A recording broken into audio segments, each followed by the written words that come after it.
Hello, ક્યાં છો સાહેબ તમે અત્યારે? માંડવી બાજુ છો ને, તો તમે આવી શકતા હો તો આવી જાઓ અને આ લોકોને જુઓ. તમને કરો તો સારું વાત છે, પણ લેકિન જે આ જે બૈરાઓ જે છે, જે કામ છે, નાના નાના છોકરા એમના જોડે બી છે, તમે એમને છે ને બૂટ આપો. હા, બૂટ આપો. કેમ કે અહીંયા આગળ પણ એક બૂટ ભૂલી જાય તો પછી ત્રણ જણના કંઈક બૂટ નથી. એમને કંઈ તેલ આપવામાં નથી આવતું. તેલ આપવું જોઈએ, તમને ખબર છે?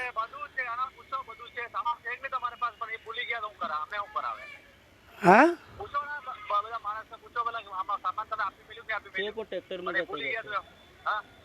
હા, તો તમે હાજર થાઓ અહીંયા આગળ 2 મિનિટ માટે. વાત બી કરવું છે. અને તમે આ લોકોને કેટલું પેમેન્ટ ચૂકવો છો? આ લોકોનો પગાર કેટલો આપો છો? 800 રૂપિયા. અમે જાણ કરીશું, તપાસ બી કરીશું તમે એ લોકોને કેટલા આપો છો.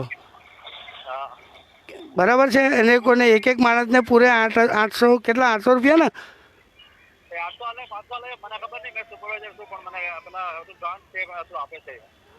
જો તમારું અહીં લાઈવમાં છે, તમારું સ્પીકર ઓન છે, જૂઠું બોલતા નહીં. કેમ કે જે બી પેમેન્ટ આ લોકોનો હક બને તે એમને આપવાનું. હા, હા, તમારો જે બી હા,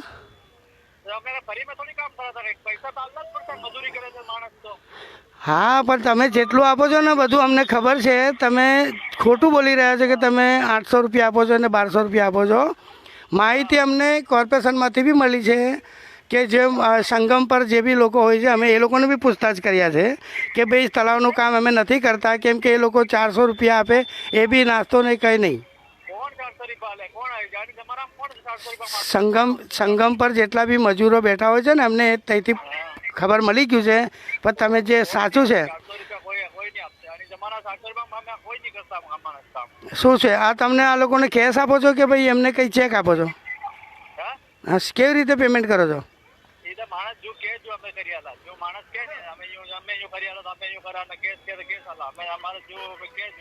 તો અમને કેવું ખબર પડે કે આ લોકોને તમે કેટલા આપો છો? અને સરકારને કેવી રીતે ખબર પડે કે તમે મજૂરોને કેટલું આપો છો? હા,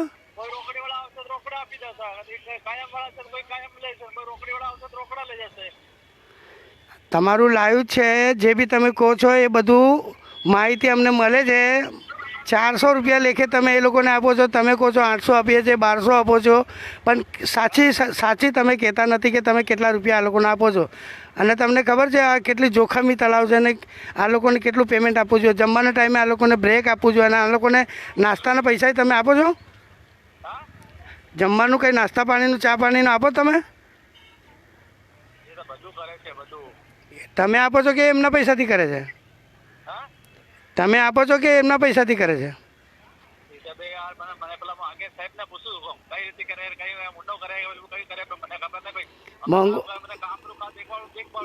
મોંઘવારી છે આટલું બધું, અને આટલું મોંઘવારીના અંદર તમે 400 રૂપિયા આપો છો, એ અમને બધું ખબર પડી છે.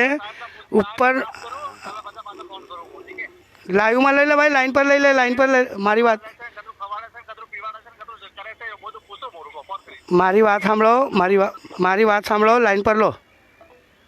आप देख सकते हैं जिस तरह से हमारी टीम को पता चला, तो ये लोग ऐसे बता रहे कि हम थोड़ी देर में आपको फ़ोन करते, पर ये लोग के साथ जो हो रहा है हमको सब पता चल गया कि भाई यहाँ पे गरीबों के साथ 400 रुपये देते हैं, और इतनी जोखमी, जान चली जाने जैसी, इतना भयानक इसके अंदर ये गरीबों के साथ जो अत्याचार होता है, इन्हें कितना पेमेंट देना चाहिए। आप देख सकते हैं कितना भयंकर काम है। जीव जंतु जोखमी, इससे तो बेहतर है कि कोई दूसरा काम करे ताकि इनको अच्छे से पेमेंट मिले। और ये काम करने के बाद इनको 400 रुपये देते हैं, वक्त 400 रुपये। तो आप देख सकते हैं 400 रुपये में क्या होता है। आप और चाय पीने जाते हैं तो भी 20 रुपये यूँ चले जाते हैं एक कप के पीछे। तो ये लोग नाश्ता करने जाएंगे तो 100 रुपये ऐसे ही चले जाएंगे, तो इनके हाथ में कुछ भी नहीं बचता है। आप देख सकते हैं कि न्यूज ऑफ इंडिया की टीम किस तरह से ऐसे लोगों को सलाह करती है कि भाई आप गरीबों के साथ ऐसा ना कीजिए, कि इनका जो हक है उन्हें देना चाहिए। अब देख सकते हैं बेचारे छोटे छोटे परिवार बच्चे लेकर आते हैं काम करने के लिए। बच्चे को भी एक एक उंगलियाँ दिलाते हैं नाश्ता करने के लिए, खाने के लिए, तो इसका भी पैसा लगता है। आज अगर 3 बच्चे, 3 को 5-5 रुपये वाला एक पड़ी के दिलाते तो 15 रुपये तो इनके ऐसे ही चले जाते। तो ये आप देख सकते हो कि इनको 400 रुपये में कैसे गुजारा होता है। तो हम सरकार से भी गुजारिश करेंगे और जो इनका सुपरवाइज़र है उनको भी बताएंगे कि भाई आप थोड़ा सा कमीशन खाइए, इतना भी नहीं कि किसी का रोजी रोटी छीन कर आप अपना घर महल बनाइए आप भी, और उनको भी थोड़ा घर चले इतना पेमेंट दीजिए। न्यूज़ ऑफ इंडिया सदैव सच के साथ है।